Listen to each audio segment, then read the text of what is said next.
जय श्री कृष्णा। आप सभी को मार्गशीर्ष मास के 29वें दिन की ढेरों शुभकामनाएं। प्रिय दर्शकों, आज मार्गशीर्ष मास का 29वां दिन है और आप सुन रहे हैं मार्गशीर्ष मास महात्म्य। मार्गशीर्ष मास महात्म्य में आज आप 29वें दिन की कथा सुनेंगे, 29वां अध्याय श्रवण करेंगे। प्रिय दर्शकों, मार्गशीर्ष मास महात्म्य आप समाप्ति की ओर है।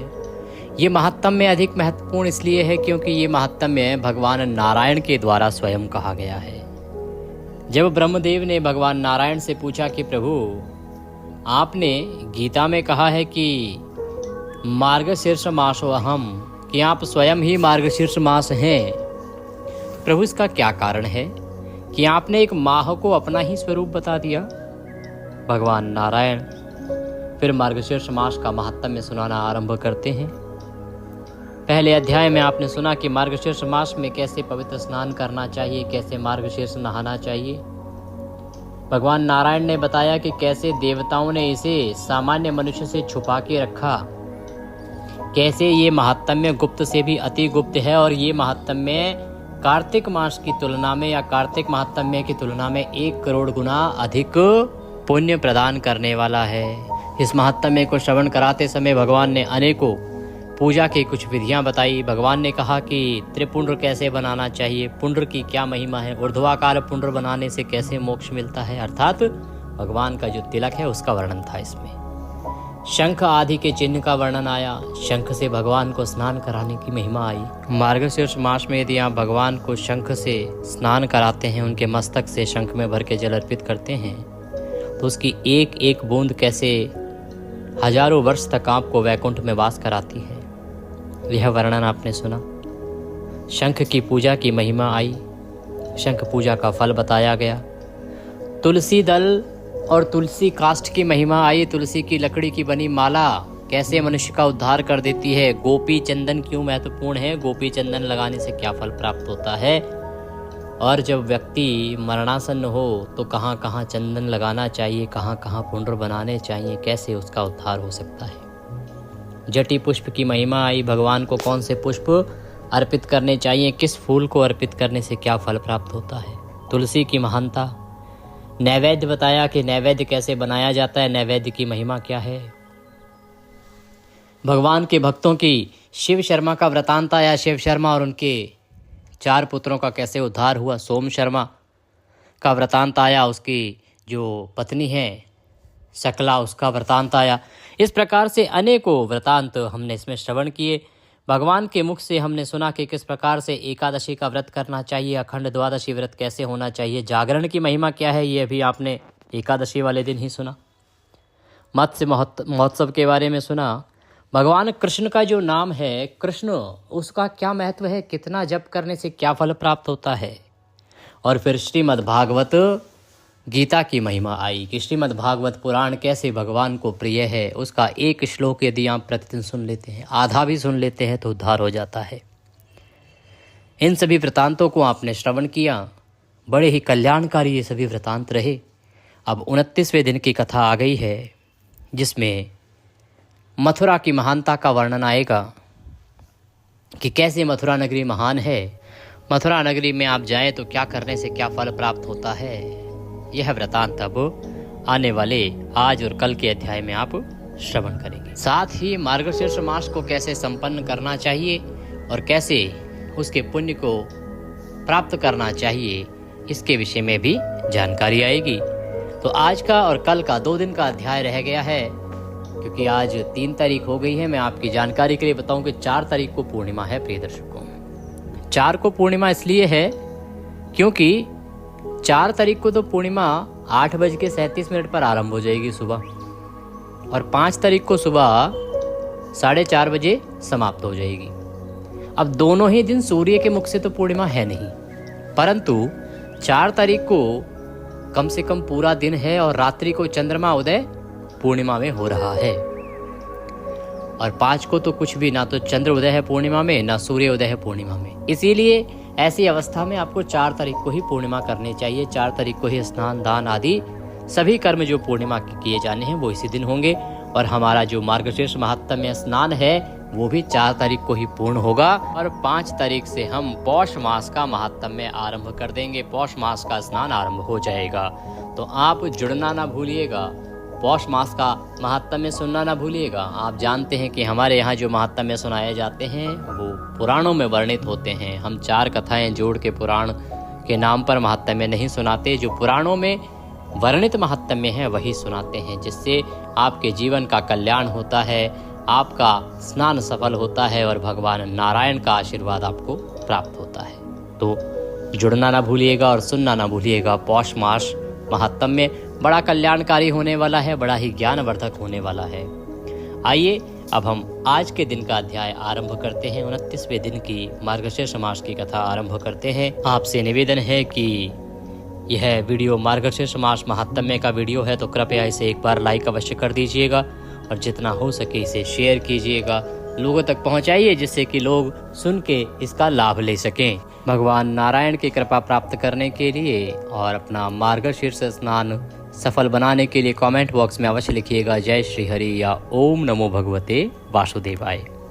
आप देख रहे हैं देवभूमि ज्योतिष संस्थान का प्रतिष्ठित यूट्यूब चैनल देवभूमि धार्मिक। हम यहाँ पर सभी व्रत और त्योहारों की सही शास्त्रीय जानकारी प्रदान करते हैं। ज्योतिष शास्त्र और पंचांग के आधार पर आपको बताते हैं कौन सी तिथि कब है, व्रत आदि कब करना है, क्या विधि है, क्या नियम है और क्या गलती नहीं करनी है। यदि आप सभी व्रत और त्योहारों की सही शास्त्रीय जानकारी पाते रहना चाहते हैं तो कृपया चैनल को सब्सक्राइब कीजिए और बेल आइकन को प्रेस कीजिए। जब आप सब्सक्राइब का बटन दबाएंगे तो वहाँ एक घंटी का निशान बना हुआ आएगा, कृपया आप उसे अवश्य प्रेस कीजिएगा, तभी आपको हमारे सारे वीडियो प्राप्त होंगे, अन्यथा आपसे जानकारी छूट जाएगी। आइए प्रिय दर्शकों, परम पूज्य गुरुदेव के चरणों की वंदना करते हुए आज का अध्याय आरंभ करते हैं। गुरुर्ब्रह्मा गुरुर्विष्णु गुरुर्देव महेश्वरः गुरुर्साक्षात् परब्रह्म तस्मै श्री गुरुवे नमः। बोलिए गुरुदेव महाराज की जय। या देवी सर्वभूतेषु मां सरस्वती रूपेण संस्थिता नमस्तस्यै नमस्तस्यै नमस्तस्यै नमो नमः। बोलिए सरस्वती महारानी की जय। बोलिए प्रथम पूज्य गणेश जी महाराज की जय। बोलिए विष्णु भगवान की जय। बोलिए मार्गशीर्ष महात्म्य की जय। आप सभी दर्शकों को, आप सभी श्रोतागण को मेरा नमस्कार। आइए आज का अध्याय आरंभ करते हैं, आज की कथा आरंभ करते हैं। ब्रह्मदेव कहने लगे, हे देव, हे नारायण, वह कौन सा पवित्र स्थान है जहाँ मार्गशीर्ष मास सबसे अधिक मनाया जाता है और उसका लाभ क्या है? हे प्रभु, वहाँ कब जाना चाहिए, क्यों जाना चाहिए और कैसे इसका लाभ लेना चाहिए? यह सब कुछ बतलाइए, यह मैं सुनना चाहता हूँ। इस प्रकार से ब्रह्मदेव ने भगवान नारायण से निवेदन किया तो भगवान कहने लगे, हे ब्रह्म, मथुरा के नाम से विख्यात मेरा एक महान पवित्र स्थान है।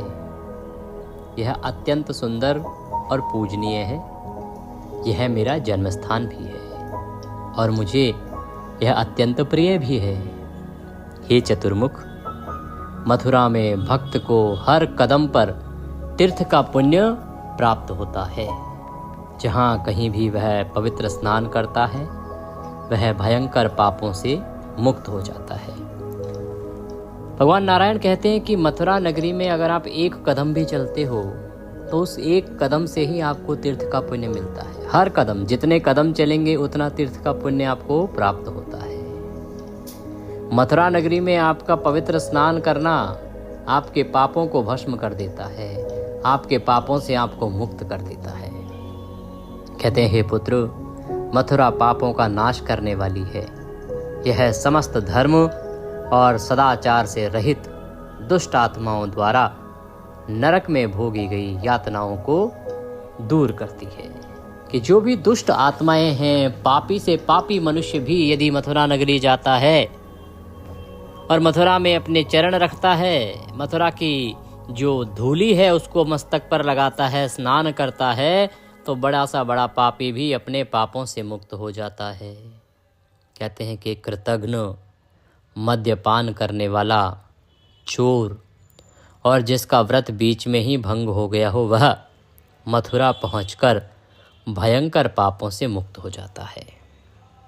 जैसे सूर्य उदय होने पर अंधकार दूर हो जाता है, जैसे वज्र के भय से पर्वत भाग जाते हैं, जैसे गरुड़ को देखकर सर्प नष्ट हो जाते हैं, जैसे वायु के झोंके से बादल तितर बितर हो जाते हैं, जैसे तत्व ज्ञान से दुख दूर हो जाता है, जैसे सिंह को देखकर हाथी भाग जाते हैं, वैसे ही हे पुत्र मथुरा को देखकर पाप नष्ट हो जाते हैं। कहते हैं कि बड़े से बड़ा पाप क्यों ना हो, जैसे ही मथुरा नगरी आती है उसको देखकर वह नष्ट हो जाता है। मथुरापुरी के दर्शन से श्रद्धा और भक्ति से युक्त मनुष्य पवित्र हो जाता है, भले ही वह ब्राह्मण का हत्यारा ही क्यों ना हो। अन्य पापियों के विषय में तो कहना ही क्या है। बार बार जो एक चर्चा आती है ब्राह्मण का हत्यारा ही क्यों ना हो, उसके भी पाप धुल जाते हैं। ये उदाहरण इसलिए दिया जाता है क्योंकि शास्त्रों में सबसे बड़ा पाप ब्रह्म हत्या कही गई है। ब्रह्म हत्या अर्थात जो भी कोई योग्य ब्राह्मण है, बुद्धिजीवी ब्राह्मण है, भगवान का भक्त, परम भक्त है, वेद पाठी ब्राह्मण है, वेदों का पठन करता है, मनन करता है, भगवान की भक्ति करता है, ऐसे व्यक्ति की भी यदि किसी ने हत्या कर दी हो तो वह पाप भी इससे धुल जाता है। तो ऐसे व्यक्ति को ब्राह्मण कहते हैं। यहाँ जो वेदों में या पुराणों में जो ब्राह्मण के लिए बार बार जो बातें आती हैं, वो ऐसा नहीं कि जो आज के जात बिरादरी में ब्राह्मण है दारू भी पीते हैं और उनकी हत्या कर दो। तो देखिए, यूँ तो किसी भी जीव की हत्या करो, एक छोटे से परिंदे को भी मारो तो वह भी पाप है। पर क्या है कि लोगों को कई बार ऐसा लगता है, अरे ये क्या कर रखा है, पुराणों में हर जगह ब्राह्मण ब्राह्मण ब्राह्मण ब्राह्मण क्यों है जी, क्या जीव ब्राह्मण से बढ़ के कोई है नहीं क्या? तो वहाँ पर जो वेदों में लिखा गया है ना, वो लिखा गया है योग्यता के अनुसार, वो जात और कर्म के अनुसार नहीं है। वेद जब लिखे गए तो ब्राह्मण का अभिप्राय था जो ब्राह्मण के कर्म करता है। ब्राह्मण का क्या कर्म है? ब्राह्मण का कर्तव्य है, ब्राह्मण का कर्म है भगवान की भक्ति, वेदों का पाठ, वेदों का मनन, वेदों का श्रवण और वेदों का उपदेश। यही है ब्राह्मण होना। जो ये कर्म करता है वह ब्राह्मण है, जाति को छोड़ दीजिए। जो भगवान का भक्त है, भक्ति में लीन रहता है, जिसे सभी ब्राह्मणत्व कर्म आते हैं, काल उसी को ब्राह्मण कहते हैं। तो ऐसे व्यक्ति की अगर हत्या कोई करता है तो उससे महापाप लगता है और उसी को पुराणों में ब्राह्मण हत्या कहा गया है। तो ऐसे बड़े पाप को भी मथुरा के दर्शन नष्ट कर देते हैं। कहते हैं जो व्यक्ति मथुरा में पवित्र स्नान करने की इच्छा रखता है और वहाँ क्रमशः जाता है, उसके शरीर से पाप धीरे धीरे दूर हो जाते हैं। यदि लोग मथुरा में आकस्मिक रूप से किसी व्यापारिक लेन देन के लिए या सेवा के लिए जाते हैं तो वे मथुरा में पवित्र स्नान करने मात्र से पापों से मुक्त हो जाते हैं और उन्हें स्वर्ग की प्राप्ति हो जाती है। यहाँ तक कि यदि आप किसी व्यापारिक गतिविधि के लिए भी मथुरा जाएं, व्यावसायिक गतिविधि के लिए भी मथुरा जाएं, तो वहाँ केवल आप स्नान कर लीजिए, उसी से आपके पाप धुल जाते हैं। भगवान नारायण कहते हैं जो लोग इस नगर का नाम लेते हैं वे निसंदेह मोक्ष प्राप्त करते हैं। वहाँ नित्य कृतयुग रहता है, वहाँ सदैव उत्तरायण रहता है। भगवान का कहना है कि ये जो मथुरा नगरी है ना, यहाँ कभी दक्षिणायन नहीं होता। दक्षिणायन से अभिप्राय है जब सूर्य दक्षिण की ओर अग्रसर होता है। ये राशियाँ जब परिवर्तित होती हैं ना, संक्रांतियाँ जब परिवर्तित होती हैं तो संक्रांतियों के अनुसार होता है दक्षिणायन। अभी सूर्य जो है दक्षिणायन है, उत्तरायण होगा सूर्य मकर संक्रांति से। 6 महीने दक्षिणायन, 6 महीने उत्तरायण। इसको इस प्रकार से बांटा गया है कि जो उत्तरायण है वो देवताओं का दिन है और दक्षिणायन जो है वो देवताओं की रात्रि। तो अभी देवताओं की रात्रि चल रही है, परंतु मथुरा में सदा उत्तरायण ही रहता है। मथुरा सदा उत्तरायण का ही लाभ प्रदान करती है, ऐसा भगवान नारायण यहाँ वर्णन कर रहे हैं। भगवान कहते हैं कि जो मनुष्य किसी के द्वारा मथुरा में मेरे मंदिर के विषय में सुनता है वह पापों से मुक्त हो जाता है। भगवान की जन्मभूमि है मथुरा। वहाँ पर भगवान का बड़ा भव्य मंदिर है जहाँ भगवान का जन्म हुआ था। आप में से बहुत से दर्शक गए होंगे, मैं तो जाता रहता हूँ और अभी हाल ही होके आया था मैं जब कार्तिक मास में, क्योंकि कार्तिक मास में भी मथुरा के दर्शन और मथुरा की यात्रा बड़ी पुण्यदायी होती है। तो मैं मथुरा कार्तिक मास में भी गया था। तब भी भगवान के जो वो गुफा है या ये कहें जो जेल है जहाँ भगवान का जन्म हुआ था, भगवान मधुसूदन कृष्ण का जन्म हुआ था, वह स्थान बड़ा पुण्यदायी है। आप सभी को जाना चाहिए। भगवान कहते हैं कि यदि कोई मेरे उस मंदिर के विषय में सुनता भी है ना, तो उसके सुनने मात्र से ही उसके पाप दूर हो जाते हैं और जो सुनाता है उसका भी कल्याण होता है। कहते हैं हे पुत्र, जो मनुष्य वहाँ 3 रात तक ठहरते हैं उनके चरणों के कण दिखाई देने या स्पर्श होने पर उन्हें पवित्र कर देते हैं। भगवान कहते हैं कि यदि कोई मनुष्य मथुरा नगरी जाएं और 3 रात्रि वो वहाँ ठहर जाएं तो उनके चरणों के जो कण है ना, यदि किसी को दिखाई भी दे जाएं या किसी अन्य को स्पर्श भी कर जाएं तो वो व्यक्ति भी पवित्र हो जाता है। उनके मात्र 3 रात्रि मथुरा में बिता के आने से इतना पुण्य प्राप्त होता है। जैसे अग्नि की लपटें घास के गुच्छों को जला देती हैं, वैसे ही मथुरा नगरी महान पापों को जला देती है। ऐसा कहा जाता है कि मथुरा के सभी क्षेत्रों में किया गया पवित्र स्नान सभी तीर्थों में स्नान से अर्जित पुण्य से अधिक फलदायी है तथा उसका पुण्य उससे भी अधिक है। जो मनुष्य मथुरा का स्मरण करते हैं उन्हें चारों वेदों के अध्ययन से मिलने वाला पुण्य प्राप्त होता है। अन्यत्र किया गया पाप तीर्थ निकट जाकर नष्ट हो जाता है और तीर्थ में किया गया पाप अटल सीमेंट के समान स्थायी हो जाता है। इसीलिए मनुष्य को तीर्थ में जाके पाप कर्म नहीं करना चाहिए। भगवान कहते हैं कि मथुरा में किया गया पाप मथुरा में ही नष्ट हो जाता है। वहाँ रहकर मनुष्य को पुण्य, धन, प्रेम और मोक्ष, ये जो जीवन के सभी उद्देश्य हैं, ये सब प्राप्त होते हैं। कहते हैं हे चतुर्मुख, जिस पाप को अन्यत्र 10 वर्ष लगते हैं उसे मथुरा के पवित्र स्थान पर केवल 10 दिन लगते हैं। अर्थात किसी पवित्र स्थान पर स्नान करने से 10 वर्ष बीत जाने पर वह पाप नष्ट होता है। मथुरा में केवल 10 दिन अगर व्यक्ति बिता ले तो 10 दिन में ही वह पाप नष्ट हो जाता है।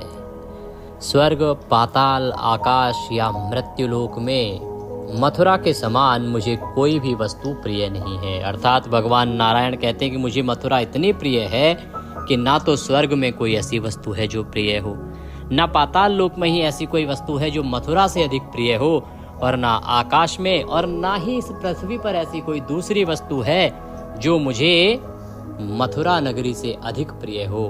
भगवान को मथुरा इतनी प्रिय है। भगवान नारायण कहते हैं मथुरा का तीर्थ समस्त तीर्थों से श्रेष्ठ है। यह वह स्थान है जहाँ मैंने बाल्यकाल में ग्वालों के साथ क्रीड़ा करते हुए 33 वर्ष व्यतीत किए थे। 33 ईयर्स भगवान ने मथुरा नगरी में व्यतीत किए थे। कहते हैं मथुरा का स्मरण करने से संपूर्ण भारतवर्ष के समान पुण्य की प्राप्ति होती है।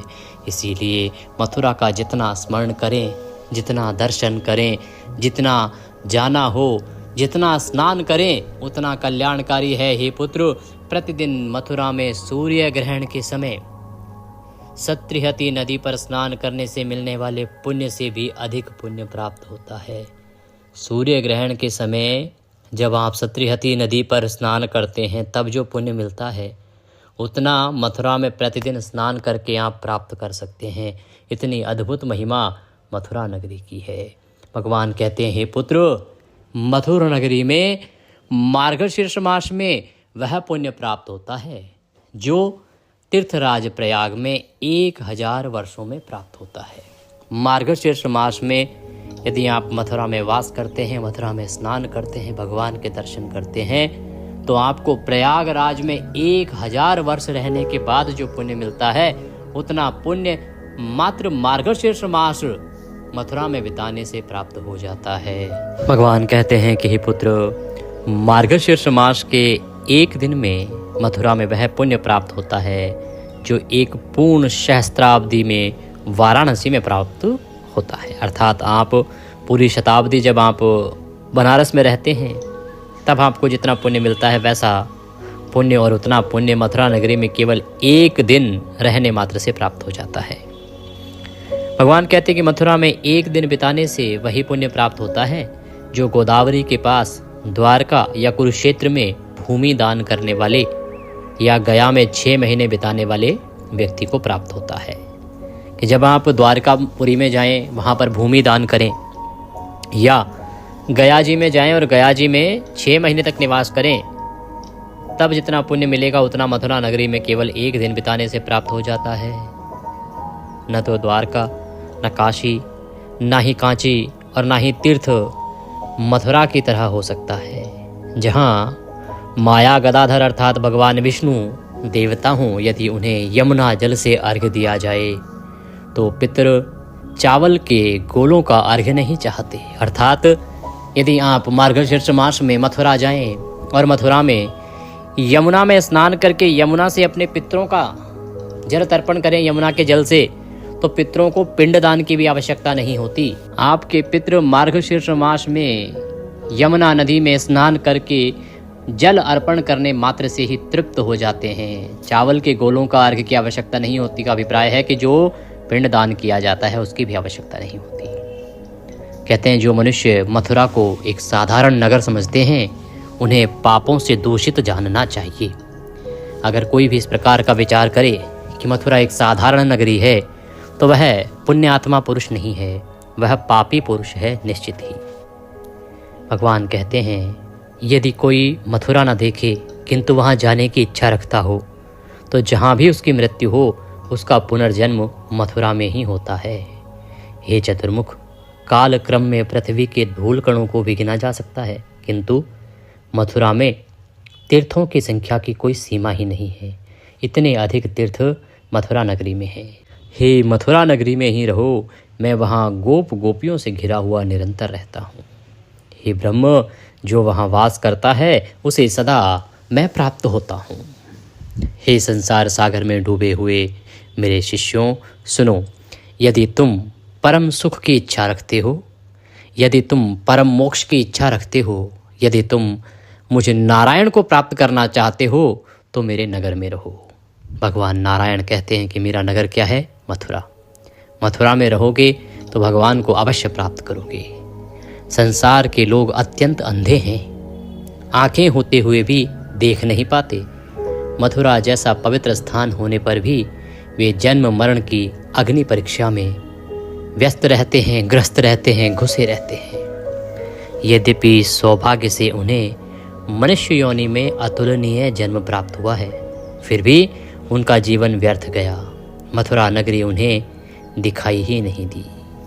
हाय बुद्धि की दुर्बलता, हाय प्रतिकूल भाग्य और दुर्भाग्य, मोह का प्रबल प्रभाव, मथुरा का सहारा नहीं लिया जाता। भगवान कहते हैं कि मनुष्य को इतना भी आभास नहीं है, जब जीव अनेकों योनियों से घूमकर मनुष्य योनि को प्राप्त करता है और तब भी यदि वह मथुरा के महत्व को ना समझ पाए, मथुरा की महिमा को ना समझ पाए और मथुरा नगरी ना जा पाए, तो उसका ये जीवन व्यर्थ है। भगवान कहते हैं कि अनेकों योनियों के बाद जब मनुष्य जन्म मिलता है, क्योंकि सबसे श्रेष्ठ योनि मनुष्य योनि है, और वह जन्म पाकर भी यदि मनुष्य ने मथुरा कर्म नहीं किया, मथुरा नहीं गया, तो उसने अपना जीवन को व्यर्थ ही गवा दिया। भगवान वासुदेव कहते हैं कि यदि कोई मथुरा की उपेक्षा करके अन्यत्र अर्थात कहीं और जाने का इच्छुक होता है तो वह मेरी माया से मोहित है, वह मूर्ख है और संसार के विशाल विस्तार से भटका रहता है। यदि मथुरा पहुंचकर भी कोई अन्य स्थान की इच्छा रखता है तो वह दुष्ट बुद्धि वाला मनुष्य पूर्ण ज्ञान कैसे प्राप्त कर सकता है? वह अपना अज्ञान प्रकट करता है। मेरा शहर उन लोगों के लिए लक्ष्य और शरण है जिन्हें उनके माता पिता और रिश्तेदारों ने त्याग दिया है और जिनके पास कोई अन्य रास्ता नहीं है। मेरा शहर उन लोगों के लिए लक्ष्य और शरण है जो पापों के बोझ तले दबे हुए हैं और जो गरीबी से पराजित हो रहे हैं और जिनके पास कोई अन्य आश्रय स्थान नहीं है। यह सभी स्थानों में सर्वश्रेष्ठ है। यह सबसे बड़ा रहस्य है। जो लोग योग्य लक्ष्य और शरण की खोज में हैं, उनके लिए मथुरा सबसे बड़ा लक्ष्य है। वह पुण्य से प्राप्त नहीं होता, वह दान से प्राप्त नहीं होता, वह तपस्या या स्तुति से प्राप्त नहीं होता, वह नाना प्रकार के योगाभ्यासों से भी प्राप्त नहीं होता। वह केवल मेरी कृपा से ही प्राप्त हो सकता है। अर्थात जिस पर भगवान विष्णु की कृपा होती है उसी को मथुरा जाने का अवसर मिलता है।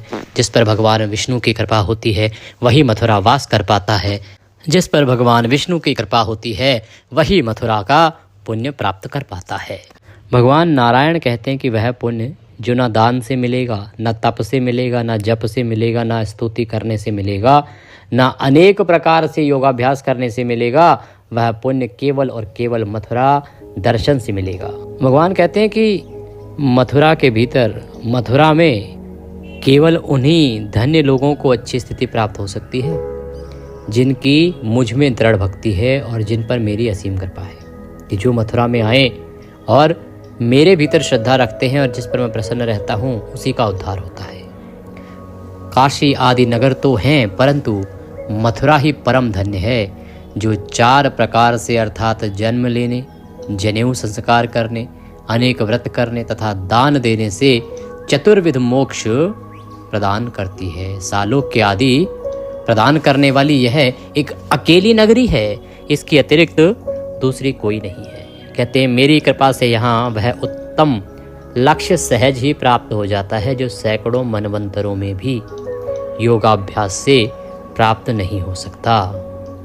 कौन उस पवित्र स्थान का आश्रय नहीं लेगा जहाँ पापों का भय नहीं है, जहाँ यम का भय नहीं है और जहाँ गर्भ में रहने अर्थात पुनर्जन्म का भी भय नहीं है। भगवान विष्णु कहते हैं कि जो मनुष्य मथुरा नगरी में आता है, मथुरा नगरी में रहता है, समय व्यतीत करता है, उसे न मृत्यु का भय होना चाहिए, न यम का भय होना चाहिए, न ये भय होना चाहिए कि उसे पुनः न जाने किस योनि से जन्म लेना पड़ेगा। क्योंकि जो मथुरा नगरी आता है, जो मथुरा के दर्शन करता है, वह निश्चित मेरे धाम को पाता है। जन्म मरण के इस चक्र से उसे छुटकारा प्राप्त हो जाता है। जो मथुरा नगरी आता है उसे यम के दर्शन नहीं होते, उसे यम के दूत नहीं सताते, क्योंकि उसके मथुरा आने, मेरे दर्शन करने और यमुना के जल में स्नान करके पितरों का तर्पण करने मात्र से ही मुक्ति प्राप्त हो जाती है। अतः उसके सभी पापों का नाश हो जाता है और वह यम के पाश में नहीं आता है। मनुष्य को जीवन में एक ना एक बार मथुरा नगरी अवश्य जाना चाहिए। बोले विष्णु भगवान की जय। इसी के साथ आज का यह अध्याय यहाँ पूर्ण होता है। कल हम इससे आगे का वृतांत सुनेंगे। कल अंतिम दिन की कथा होगी, अंतिम अध्याय होगा। अवश्य जुड़िएगा।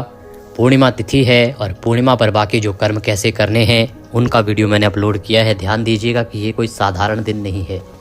इस वर्ष जो मार्गशीर्ष पूर्णिमा आ रही है ना, वो एक साधारण पूर्णिमा नहीं है। इस दिन अन्नपूर्णा जयंती भी है और प्रेत मोचन तिथि भी है और इन दोनों का लाभ भी लेना चाहिए। और जो मार्गशीर्ष की पूर्णिमा है उसकी महिमा तो सर्वाधिक बताई ही गई है। तो इन तिथियों के लिए क्या करना चाहिए, मार्गशीर्ष पूर्णिमा पर कैसे क्या करना चाहिए, व्रत को पूर्ण करने के लिए या मार्गशीर्ष स्नान आपने किया है उसके फल की प्राप्ति के लिए क्या करना चाहिए, आप मार्गशीर्ष का स्नान कर रहे हैं, कथा श्रवण कर रहे हैं, महात्म्य श्रवण कर रहे हैं, तो उसको पूर्ण करने के लिए पूर्णिमा पर आपको क्या करना चाहिए, वो सभी जानकारी मैंने उस वीडियो में प्रस्तुत की है। तो उस वीडियो को अवश्य ही देख लीजिए, लाभ लीजिए। मैं यहाँ आपको डिस्क्रिप्शन बॉक्स में भी उसका लिंक दे दूंगा। अगर वीडियो ना प्राप्त हो तो कमेंट बॉक्स में लिख के पूछ लीजिएगा या स्क्रीन पर जो नंबर आ रहा है व्हाट्सएप के माध्यम से हमसे पूछ लीजिएगा। क्योंकि ये बड़ा विशेष दिन है और इस पर किया जाने वाला एक एक पुण्य कर्म अनंत गुना फल प्रदान करता है। तो कैसे करना है, क्या करना है और क्या सावधानी बरतनी है, क्या वो काम है जो नहीं करने हैं, उनकी जानकारी भी अवश्य ही प्राप्त कीजिएगा। पाठ के निमित्त, कथा के निमित्त यदि दक्षिणा आदि कुछ भी अर्पित करना चाहते हैं तो स्क्रीन पर नंबर आ रहा है 900 से, उस पर आप भेज सकते हैं, या जो QR कोड आ रहा है उसको स्कैन करके सीधे हमारे बैंक खाते में भी भेज सकते हैं। कुछ और पूछना चाहें, कहना चाहें, कमेंट बॉक्स के माध्यम से पूछ सकते हैं या व्हाट्सएप के माध्यम से। एक और सूचना कि विष्णु पुराण का अध्याय भी चैनल पर अपलोड किया जा चुका है, आज का उसका भी श्रवण कीजिए और गीता का अध्याय भी आज का अपलोड हो गया है, तो उसका भी लाभ लीजिए, क्योंकि मार्गशीर्ष मास के जो अंतिम दिन बचे हैं इनमें श्रीमद् भागवत गीता जितना सुनेंगे उतना कल्याण होगा। भगवान सब पर कृपा करें। हरे कृष्ण।